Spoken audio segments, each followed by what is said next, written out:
Hi, friends, and welcome to another episode of my journey, the podcast where we get real about reproductive health, hormones, and the journey to parenthood, whatever that looks like for you.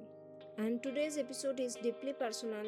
It's about how, after a failed IVF, a lot of disappointment, and more tears than I care to count, I ended up pregnant, naturally at 34.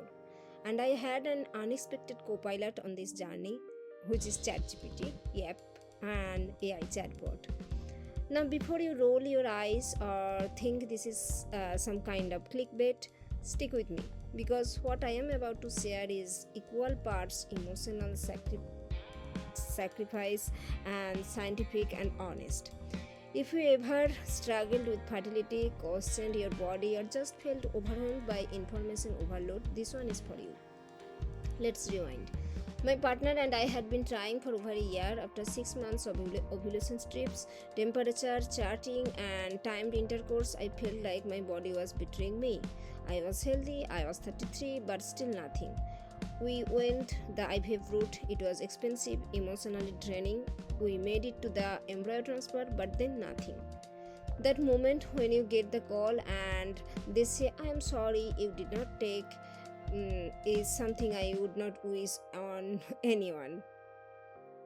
I was angry at my body, at science, at fate. I was tired of appointments and Google spirals at 2 am. That's when I turned to something I had not expected to lean on, an AI chatbot called ChatGPT. I had heard about ChatGPT in tech articles, but I never imagined I would be using it to ask questions like what are the best nutrients to improve egg quality? Is it safe to take COQ10 while TTC? Can I improve fertility naturally at 34 after IVF? But that was exactly what I did. And what surprised me was not just how fast it responded, it was the depth of the answer. It linked studies from Oxford, sourced data from Mayo Clinic, explained acronyms like a fertility dollar with a PhD in biochemistry. I learned that my prenatal did not include COQ10 or DHA plus EPA, so I added those. I learned about choline, which most prenatal skips. I added eggs back into my diet. I learned that omega 3s with both DHA and EPA, not just one or the other, are critical for egg health. ChatGPT even explained why the dosage mattered. What I found fascinating was that ChatGPT did not just feed me dry data, it offered a blend, a marriage of Eastern wisdom and Western medicine. Things I had only vaguely heard of, like maca root, seed cycling, and castor oil packs, suddenly made sense when explained logically with citation. I discovered that raspberry leaf tea, while often suggested, should not be taken before 37 weeks of pregnant. It can cause contraction. ChatGPT caught that. Google had not. There was something empowering about asking questions at 11 p.m. without judgment, no rushed appointment, no 5 minutes windows. I could follow up, ask again, go deeper. I was not being talked at, I was being walked through.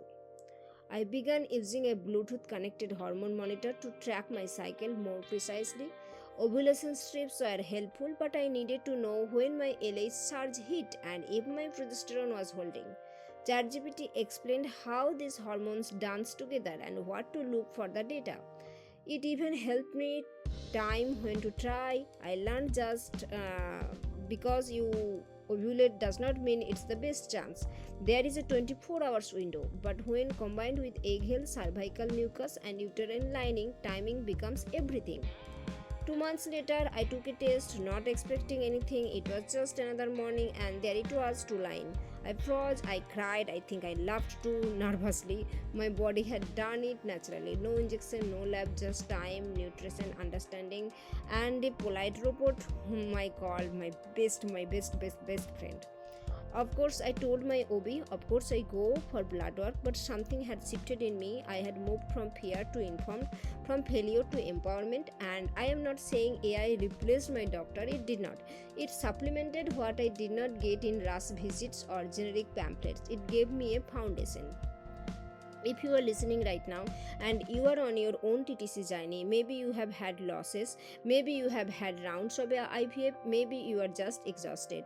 I want to say this with all the tenderness in the world: you are not broken, your body is not your enemy, and you deserve answers, not anxiety. I am not promising that AI holds a magic solution, but I am saying use every tool you can. Information is power, especially when you feel powerless. AI is changing women's health nowadays. Apps like Hormona are now tracking hormones with machine learning. Studies are training AI to detect ovulation from dried saliva. We are living in a time where we get to take the reins back. We don't have to suffer in silence. If AI can help us to understand our cycle, our symptoms, our nutrition, and ease our fertility, then I say let's use it. But always with discernment and always with medical support. So that's my story, from failed IVF to a surprise pregnancy with a little help from folate, fish oil, and of course the main one, the ChatGPT. I hope this gave you something, whether it's comfort, curiosity, or just feelings that you are not alone. If you found this episode helpful, please share it, leave a review, subscribe, and come find me on YouTube or wherever you are searching for an answer. Until next time, trust that your story is not over yet.